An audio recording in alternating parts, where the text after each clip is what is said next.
friends, cause they're free. They sing for eternity. Without God and His Son, Jesus, everything is peaceful and gladness. Happy always doing His will. Happy always doing His will. Overcome. Thank you, God, for another day. Thank you, God, for the days of all. Thank you so much, God, for Jesus Christ, and thank you for His salvation. It is amazing that we get to be alive and be alive for God and find our way home. We're entering the days of awe, and this is a very, very incredibly serious time for us to make sure that we are getting our families together and getting everything right before God. I mean, the world is so busy and the world is doing so many things, and people will put so much into trying to get there, get a job. They'll put all this work into trying to get a job, or they may put all this work into their work, or they put all this work into this achievement and that achievement. But where is that time that you're sitting down and you're like trying to see and remember that you're coming before God's face and one day to meet your Maker? And what are you gonna say, and what is He gonna say? And if you don't take that time to go after it and get everything that He wants corrected, it's gonna be awkward, very awkward, and it's not gonna go so well. So we love this time. For those around the nation that are joining us for this Overcome show, we're gonna be talking about going for it all the way. And tonight we've got people that have gone all the way and they've kept it off. They know how to keep going, and we're going to get a lot of little tips tonight. So please join me in welcoming all of these guests right here that are fixing to. Hello. My name is Mark Dunn. I've lost 70 pounds and I've had it off since 2001. Hi, I'm Jenny Mendel. I'm from Nashville as well. And 23 years ago is when I took my first weigh down class. I lost my weight then. It was about 15 pounds and 3 pregnancies since then. And I just can testify I've needed every material produced here by Gwen Lara, and I have stayed the course with this and want to stay the course the rest of my life, but I'm so grateful to be here with you. Thank you.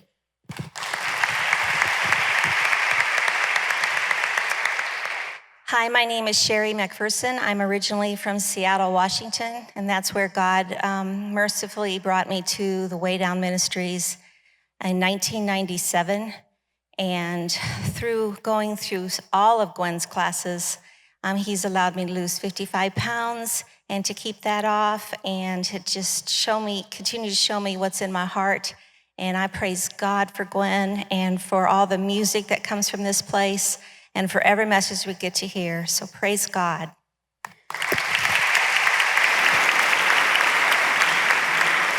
Hi, my name is Becky Palmer, and I'm originally from the Upper Peninsula of Michigan on the border of Canada. And 10 years ago, praise God, found this message and have had 40 pounds off. And we love you all. My name is David Rector, and 2002, my family and I, we started doing the Way Down Principles. I lost about 40 pounds, but in the last few weeks of refocusing, I lost 8 more. My wife's lost 25. My daughter's lost as well. So if we can do it, you can too.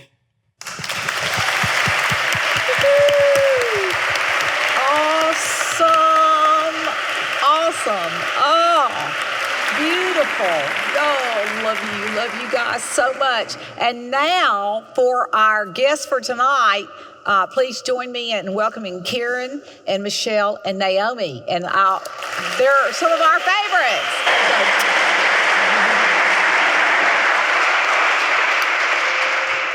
We have got an exciting lineup, and I want to hear, about y'all's story, but just continuing on a little bit on this Days of Awe, if you're just now tuning in, this is a time that we are trying to help people realize that you can, like it says in 1 Peter 4, that when you're done with suffering, you're done with sin.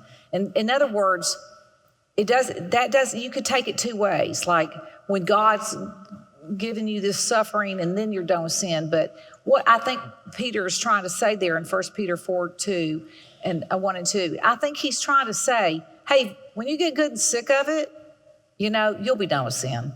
When you get good and sick of it.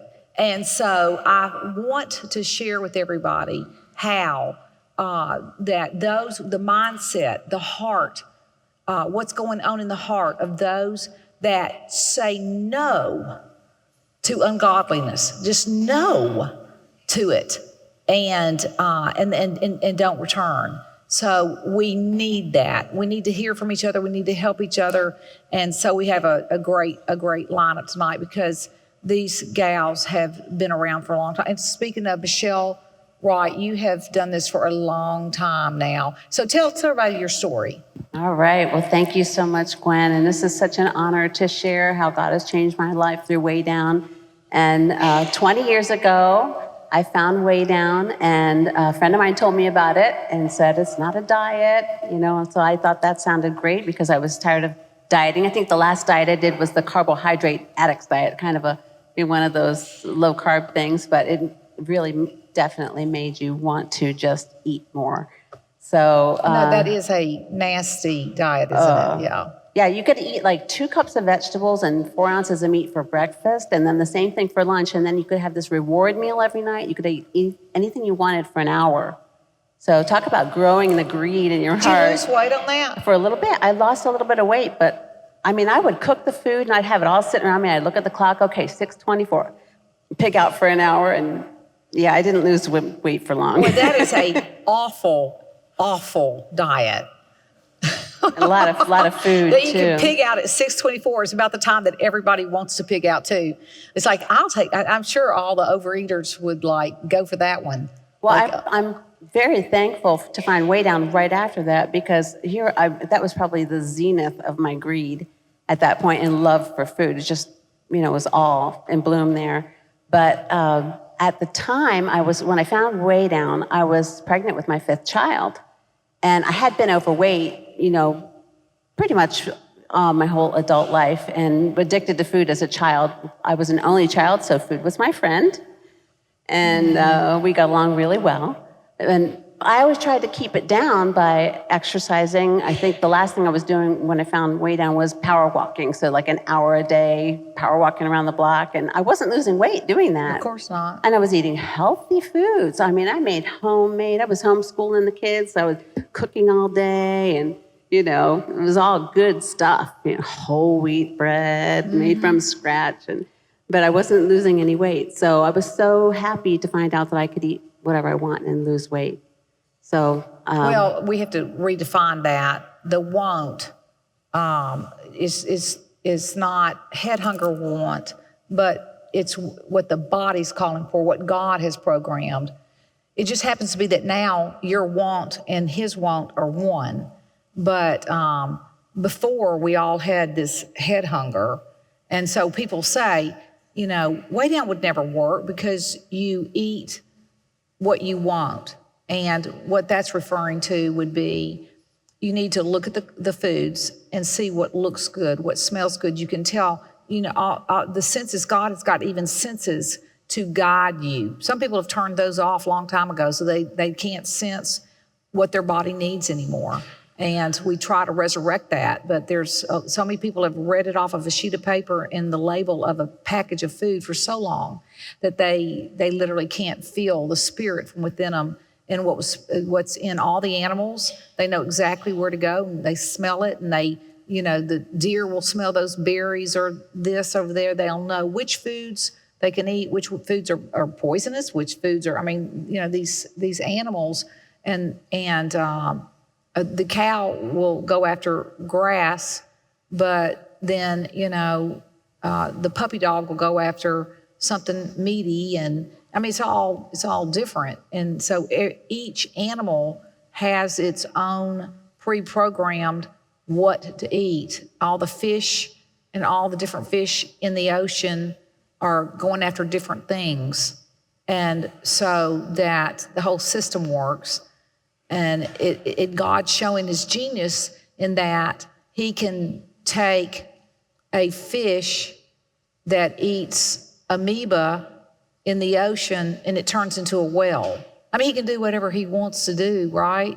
But when you were a child, you could smell the foods and you could rate your foods. You knew, basically, you could feel what you wanted, you know? And so now, like you said, so keep going because yours. Well, I'm glad you mentioned that because when I first started in Way Down, I did eat whatever I wanted. Right, so and I heard you say biological feedback, but I didn't understand that. Mm-hmm. But when I got inside of hunger and fullness, I had to, learn it. So I did find biological feedback, and now, I mean, it's very strong, very strong. I know what my body needs. And some people will even look at my plate sometimes and say, are you on a diet? And I said, no, I really just want broccoli today. I really do. I really want it. You do. You feel it, and it's so much better. But the other thing I wanted to mention about the power walking is I developed a little hernia. Every time I tried to exercise, it was so painful I couldn't. So I lost my 50 pounds, and God healed it. And I've added exercise back in as I've gotten, older. It's not exercise. It's exercise for muscle strengthening. It's very different than I'm going to go run off a piece of pecan pie, or I'm going to go run so I can eat a piece of pecan pie. That you're taking, that exercise. There are two people out there exercising, those for muscle tone or to improve their strength. And then there's those that are doing it to burn calories. And that's where you can out-eat your exercise so fast. So if you don't if you don't concentrate, let go and just concentrate on letting your stomach growl, getting all the way hungry, and then eating, then you're over here still fooling around with gimmicks, so to speak. You're still not letting go. Well, okay, so when you now exercising, and I exercised a little bit today myself, it's not a lot, trust me. But at the same time, you can feel the goodness of that in your strength versus I never even think about it as burning off calories. It doesn't occur to me. All that's in the book about exercise. And one thing that I just say in there is that my favorite form, it'd be like the Karen and Larry Sims exercise program, where they're like moving people and unpacking for people, and it's something that's constructive.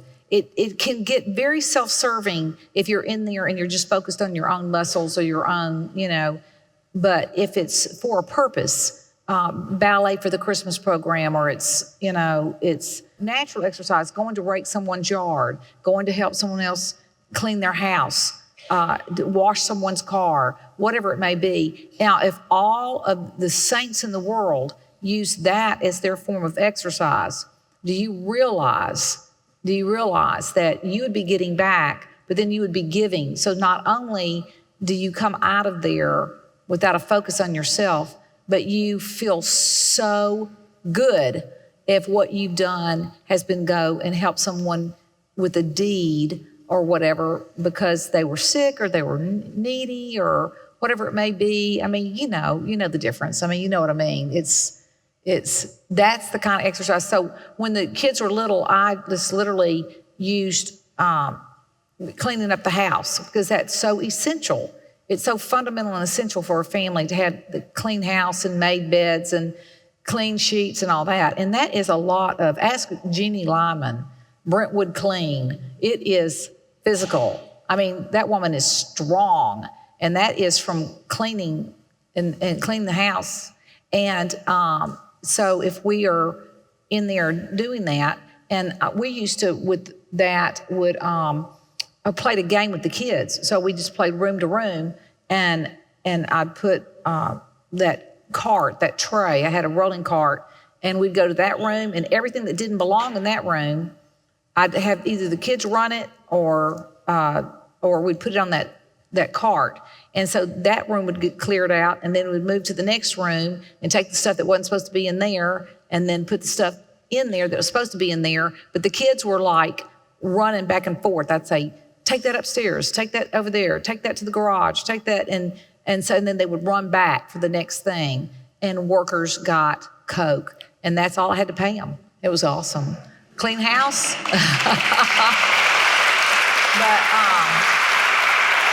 But like I say, yard work, any of that is all productive type of exercising. And believe me, it's good for the heart in two ways. It's good for the heart in that it is a cardiovascular exercise that gets the heart rate up, and you can run from room to room, and then yourself, and then also it's good for the heart, for God, as you feel incredible when you get your house clean. You feel great when you're doing something for someone else, and then you're out of yourself. So it's kind of fun.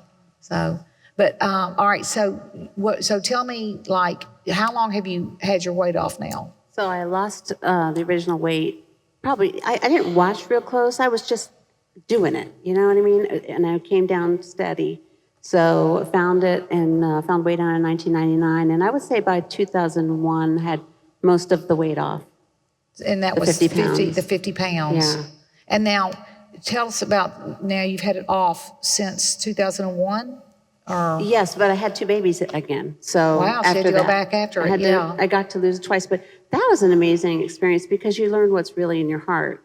You gain all the weight, and now you have to eat less. And then, oh, okay, there might still be a little love for food there. There might still be a little greed there. And so you work that out. And, I feel like every year, it's been 20 years, but every year I learn more about my heart. And it's like the onion peeled. Like I talked about in this Michael song, the Vidalia onion, you peel off a layer and it's like, oh, there's still greed there. Oh, Yeah. And so you just keep digging, keep peeling, and it's better every year. And, it's been fun, so. Well, you look great, and you're a mother of 5, and your oldest child is how old? Well, actually, I have 7. My oldest is 34. Oh. I had her when I was 2. And you look like you're 20. So praise God. Praise God. Praise God. So, okay, Miss Karen. So I'm Karen Pereira, and I found way down in 2009, at which point I was a whopping 310 pounds and had a love affair with food my whole life. Like, I don't ever remember being thin, ever, ever, ever. And so when I found it and started just putting it into practice, the weight melted away. People at work were calling me the incredible melting woman, and probably 150 just kind of sailed away in that year. And, my life changed dramatically. I could walk into a restaurant and not have to worry about, could I fit in that booth? Could I get through the seats to get to the bathroom? Because is there enough room? Everything revolved around my weight and my discomfort with my weight and my hatred for that weight, but just my inability to do anything about it. And I used to pray, God, if you'll just let me go be thin, I'll be a missionary for you. I promised everything, and it just never worked. Every diet, I'd go to bed crying, telling my husband, this time it's going to work. And he would say, I love you just the way you are, because he knew it wouldn't work. And so anyway, when I got to that point, it became like more than cutting the food in half. So up till then, I could take this huge plate I used to eat and cut it in half, or I could take a Happy Meal instead of the triple quarter pounder with biggie fries, and I was still losing. And then it got to the point where that wasn't enough. And so I don't know that I ever really learned about fullness as much as I just learned about cutting food in half. And I think at that point, that's when the battle became real for me, because it was like this tug of war with the food. I just, I kept what was small? Really? Small? Really? And just like, because my life was so dramatically better, it was hard to really, in my head, wrap it around like I had to do that in order to get all the way there. And I think this year at DO was, I testified a couple weeks ago that was when, my heart just finally opened up, and I knew I was sick of sin, and I knew that I was ready to do something different. And I started digging deeper and deeper. I went back through all of my old emails from my first class, and I'm like, God, I just want to find you again, because I feel like I'm just going through the motions and I don't have that passion. And that's what I want, is that passion for you. And I don't care as much about how many pounds that is as much as I care about finding you again and getting you back. And so that kind of began the love affair again, with finding him and reading through those emails and just digging as deep and, really, really remembering back to those first days when I was like so in awe and so in love, and everything was a miracle and everything was beautiful. And I think I had gotten so frustrated with myself that I lost that joy and I lost the peace. And those are all the things I wanted back. And so as I started down that journey, and I actually found this email that Tom Law had sent in my second class, and it was about a little girl found a fake strand of pearls, and she loved those. And every night her dad would come in, he'd say, I love you, baby. And she said, I love you, Daddy. He'd say, can I have your pearls? She said, oh, Daddy, I love those pearls, but you can have my teddy bear. And he'd say, it's okay, go to sleep. And she'd say, he'd come in the next night, I love you, baby. And she'd say, I love you, Daddy. He'd say, can I have your pearls? She said, well, here's my baby, and it wets, and it does this, and it does that. And he'd say, it's okay, go back to sleep. And finally, he came in one night with tears running down her face and said, she says, here's my pearls, Daddy, I love you more. And he reached in his pocket, and he had a set of cultured pearls, and he said, I've had these all along. You just had to give me yours. And it just showed me in my heart that was me saying, God was saying, Karen, can I have your food? And I'm like, oh, God, I'll do the medical ministry for you. And he'd say, it's okay, I love you, go back to sleep. And then he'd come in later and he'd say, can I have your food? And I'd say, no, but I'll do the music for you. Mm-hmm. Look, I can do these folders and I can do all this. And it finally hit me that was what it was. Like, I didn't love him more than that food. And I remember waking up one night and literally going, okay, God, you can have my food. I love you more. And what he's handed back since then, that he's had in his back pocket, has just been so amazing and so incredible. And, I remember Ted telling me, the difference between 95 and 100 is like, you just can't believe it. And I used to go, really? And now I go, really? So it's been amazing. And I'm so grateful. 100%. 100%. Going all the way. Oh, that's beautiful.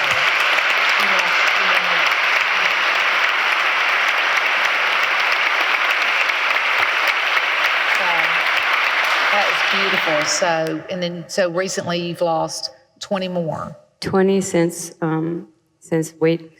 Desert Oasis. So that is amazing. Woo-hoo! Not many people can say that.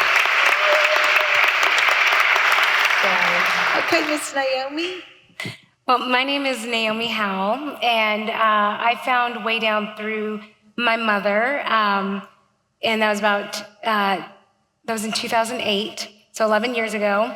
And I feel like for me, just growing up, I grew up relatively thin, but I played sports a lot, so I was very athletic. And then when I went to college, freshman 10, mine was like the freshman 50, but I was not active anymore, and so I just, kept eating. But I remember just going, trying little things, but I never had any willpower, and so I was laughed at this one story, but I was vegan for a day because I thought, well, maybe that would work. And so I did it all the way up until, the night, I didn't even make it one day, and then I was at a baseball game and I'm like, oh my goodness, I'm eating a hot dog. Wait, I'm vegan, that's how, no willpower. So, and I just remember I tried working out, but because I was athletic, but it was like I would be the one that would work out, and I'd gain 3 pounds because I was trying to take the workout so I could eat the pecan pie. But I was always involved in church. And so, and I remember even going to one church where we had a women's Bible study, and I walked in and the lady said, okay, listen, you're coming in here and we're going to take prayer requests, but if your prayer request is to lose weight, like, come on, we all know we've got weight problems. Like, let's do real prayer requests. Like, even that, no association between greed for food, and this relationship with God. And so, my mom was like, you need to take a weigh down class, And I just, even in all the church I was involved in, I knew my heart was growing in hate for life, disdain for people. I was extremely angry. I remember one of my roommates at a time, she was like, I really think you should be tested for bipolar. Like, she wasn't joking. She was just like, I really think, as a friend, if I need to tell you this. That's like, how you feel, though. Yeah.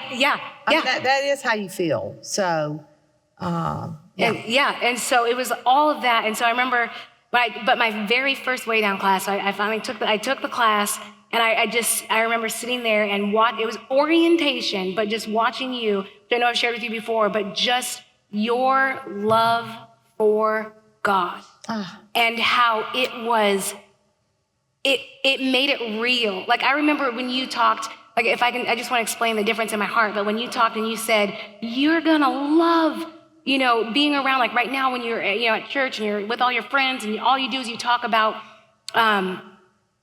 going to Target or, playing sports or doing this. Well, you're going to get to the place where you've made this transfer from a relationship with the food to a relationship with God. And you're going to love talking about God. And that's going to be your everything. But I'm not kidding, Gwen. When I heard that, I literally thought, that sounds boring. Oh, yeah. Oh, no. Like, that's how far off I was. But at the same token, I was intrigued by, I've always wanted peace. I've always wanted joy. I've always wanted, like patience, this jubilant, vibrant personality. And I saw it in you on orientation. And so it was like, let me give it a try. And so I just remember thinking, like, just like what Carol was sharing, this relationship, and so let me try this relationship. And then I remember going down a little bit, and then I would get off in this and get distracted by the world. Like, I remember talking to a sweet saint here, and she was like, but you keep saying you got weight to lose. Like, you're talking about this, but why don't you focus on what you do know, what you've been convicted of already in these classes? And so I was like, okay. So I dove in. I felt like I just gave it everything. Like, I just remember, I'm gonna, put, at that time, it was the CDs, Constant Encouragement. And so I was like, I'm just gonna listen to them. Like, I put one in, and then I listened to another, and then I just always was like, every week in the class, I'm like, I'm gonna do the homework, got in the homework, and I'm like, how does she know what I'm going through? Like, how does she know what I'm thinking? Like, this week, like, this would be my test. And so I knew it was from God. Like, God has given you this perfect layout, this perfect plan, this, in week 1, week 2, and then all of the resources. And I feel like through all of that and just applying it and trying it and applying it and trying it, is like this love affair began with God. And it was like, now, it's like, that's all I want. Everything else sounds boring. It's like, I mean, can we just talk about God, And I want to hear your story. And it's just like, and I feel like through learning hunger and fullness in a relationship with God, it changed my entire life. And it was like everything I was ever looking for. And so I went from being bipolar and like not knowing which Naomi was going to walk into the room to like being the constant and like going through hard situations and still having joy, and going through tough things and still having peace, and then learning to flip it, and learning to look at it from God's perspective. I never even knew God had a perspective, but that all came from that. I feel like, learning orientation, learning to make the transfer from a relationship with the food and anything you have in this world over to a relationship with God, and that God is the only one that can give back. And to have an answered prayer, oh my word, I never even knew, and it's just like that you can pray about everything. But I learned that from you and watching you. And then if I can just share, just like getting to see you on a regular basis for the last 10 years. So I lost 50 pounds, 2008, but getting to see you, like, I've never been disappointed. You've always pointed me to God. You've always pointed me to a relationship with God, and you've lived it more than anything. And then, anytime I've ever talked to you, it's always taking me back to the Word, taking me back to God, helping me connect and plug into God. And because of that, I feel like my whole life is 180, and it is amazing. And every day gets better, and you just have more joy and more peace, and you just love people more. And you just want to be around people and be with God. And so I'm grateful. We're grateful for Naomi Howell.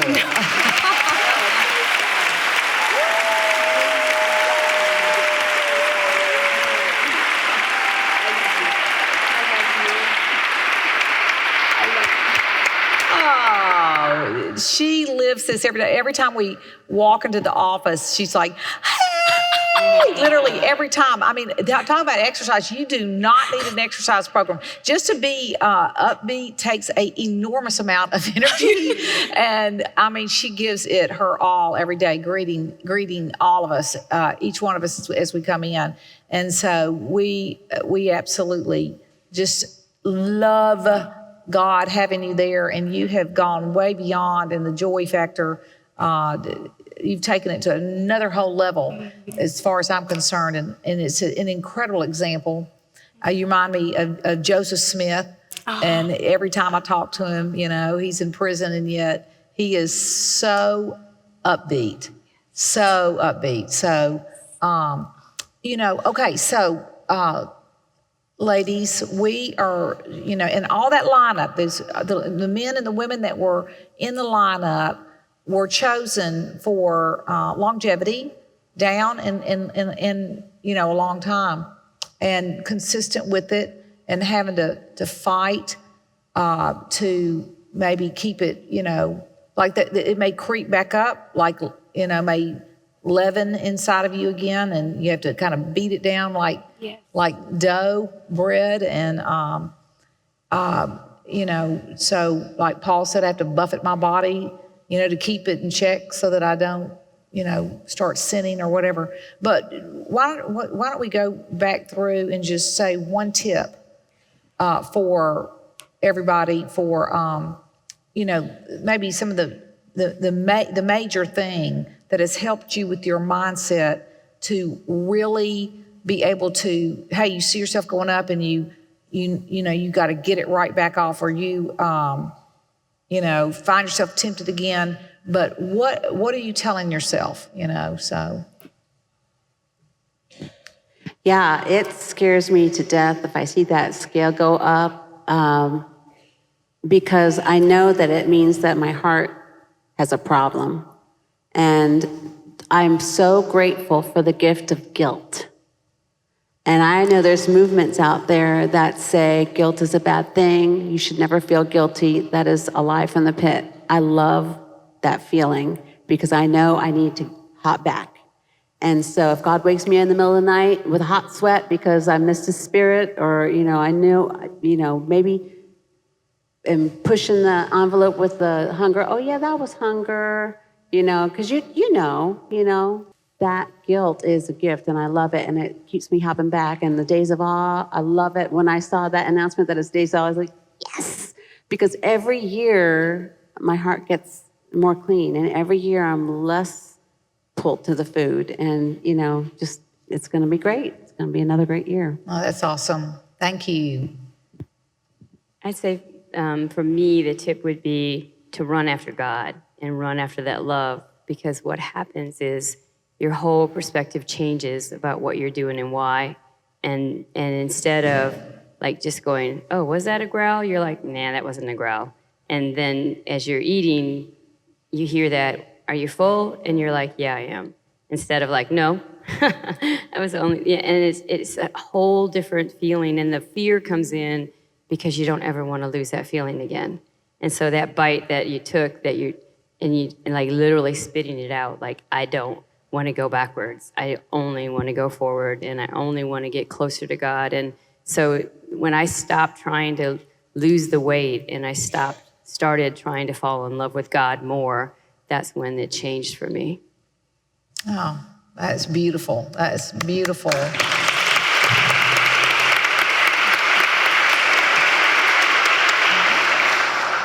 I would say two things. But one thing I love that you shared is remembering the food is not my friend. It's not going to comfort me. It's not going to give back. And so and then that prayer, I've been listening to you over and over again on Way Down TV, You Were Never Called to Rule. And that is like one of my all-time favorites. But on there, you're talking about how, we think that we're doing it, but we're either serving God or we're serving Satan. And so you're saying, but in that time of testing, it's okay, cry out to God and say, God, Satan's trying to get me here. He's trying to tempt me. Can you do better? Like you did with your first prayer. And God, will you help me? And so I feel like that prayer, is huge. And that builds that relationship. And then when you see God come in and answer it, is just amazing. Oh, that is very good. Very good. Thank you. Thank you. All of those are good. And it's, obviously working for all of you. Now, one thing I want to know is, look, the common denominator of the people that I know that do get it. And I would say that they obviously want it. I mean, if you're wanting a relationship with God, or if you're crying out to God, there are a lot of people that at 6 o'clock at night, that's the last thing they're doing is crying out. And when you cry out to Him, it says everything to God. That's why it's being answered. I mean, it's a cry to do it God's way. Therefore, it's not for selfish gain. You're actually crying out to help me with the cross of Christ. Pick up your cross and follow me. So you're picking up this cross. The irony of the cross is that you're going to feel better, and it's awesome. And when you're going after these things, I think it's. I will tell you that what has helped me, like one of my tips is going to be, I try to fast. I think that fasting is one of the coolest things on the planet, because in that you are throwing yourself into a state where you're crying out, you need them. It may be somewhat painful, but there's something about a fast that readjusts my whole head into amounts and just volume, portions, into what you're capable of doing, because you start losing sight. People get out of control and they go, I don't know if I can ever stop drinking. Well, fast from it and then see, just a fast. And if you can't fast very long, start with, a half a day, and then move it up and move it up again and move it up again. But if you even have these phobias and fears which come with sin, like if you've been overeating for a while, you will develop all kind of paranoia. And so people can be afraid of a fast, or afraid of being away from food, or all kind of stuff. And a lot of times Satan will put in your mind that fasting will hurt you physically. And it's the exact opposite. I've seen people fasting for absolutely over 30 years. And no one's ever had a heart attack fasting. I mean, you may have a heart attack after a big meal, or drinking too much or whatever, binge drinking or whatever. You may have all kind of issues, but no one fasts. I mean, that is like, if you pull your blood while you're fasting, you wouldn't believe how good your cholesterol looks, how good everything's lining up. It is an incredible cleanup. It's an incredible cleanup for the entire system. And, so there's getting your bloodstream readjusted. It's a beautiful thing. I'm not talking to pregnant women. I'm not talking to little children. I'm not talking to elderly that are very thin, but I am talking to, I think you know who I'm talking to. All of you out there probably know who would need that. If your deal's not food and it's gaming, or, too much of self, or too much just focused on self, pride, whatever it may be, then you fast from that. So anyway, when it says, brothers, in Philippians 3:13, I do not consider yet to have taken hold of it, but one thing I do, forgetting what is behind and straining toward what is ahead, I press on toward the goal to win the prize for which God has called me heavenward in Christ Jesus. And to me, that's the theme for tonight, that the days of awe have begun. We are at twilight, day 4.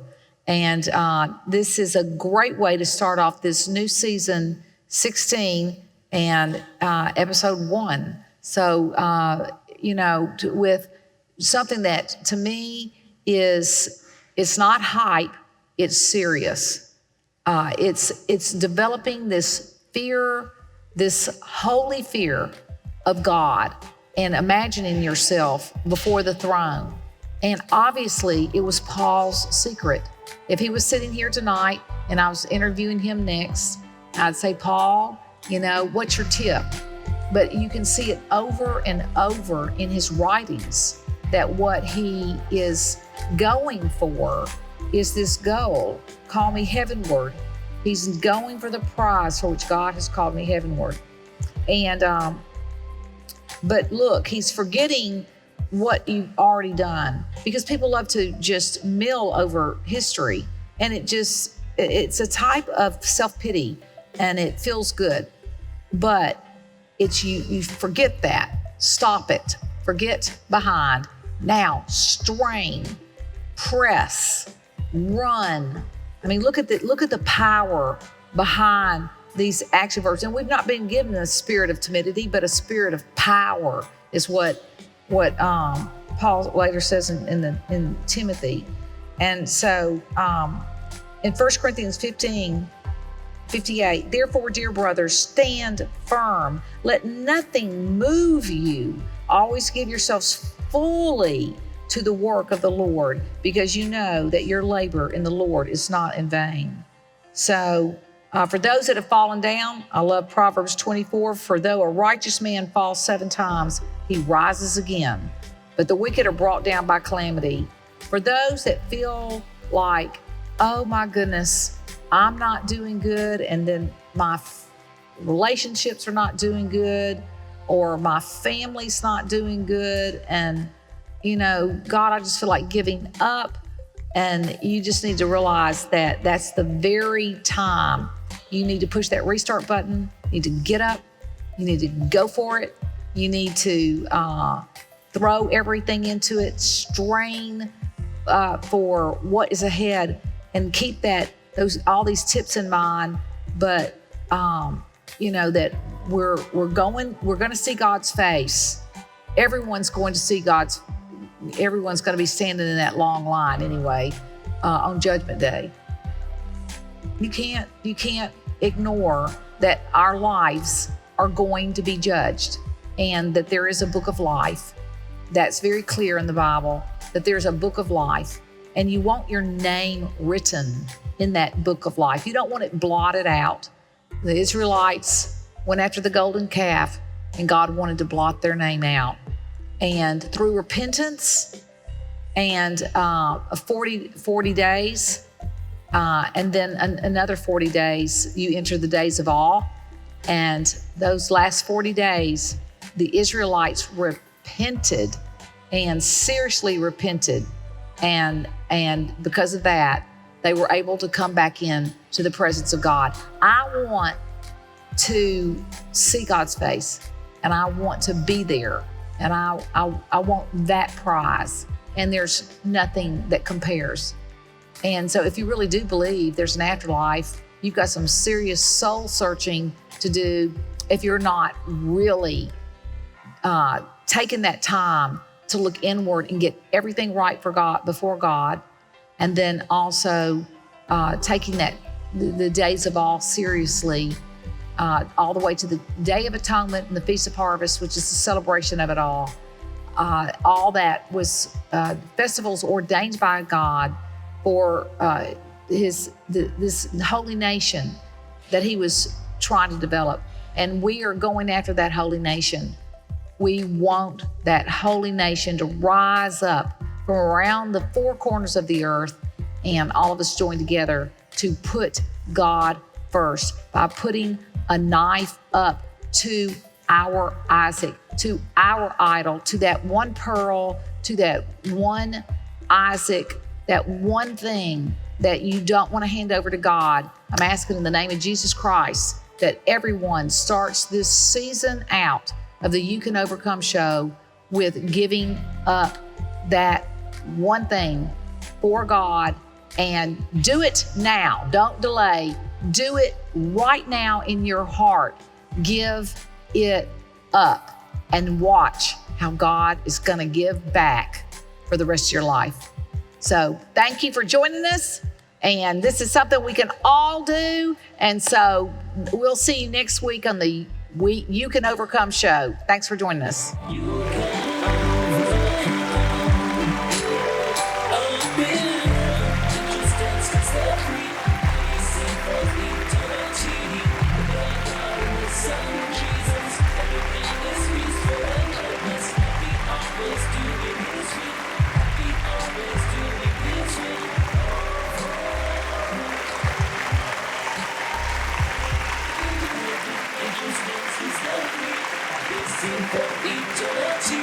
Without God and His Son, Jesus, everything is peaceful and lightness. Happy always doing His will. Happy always doing His will.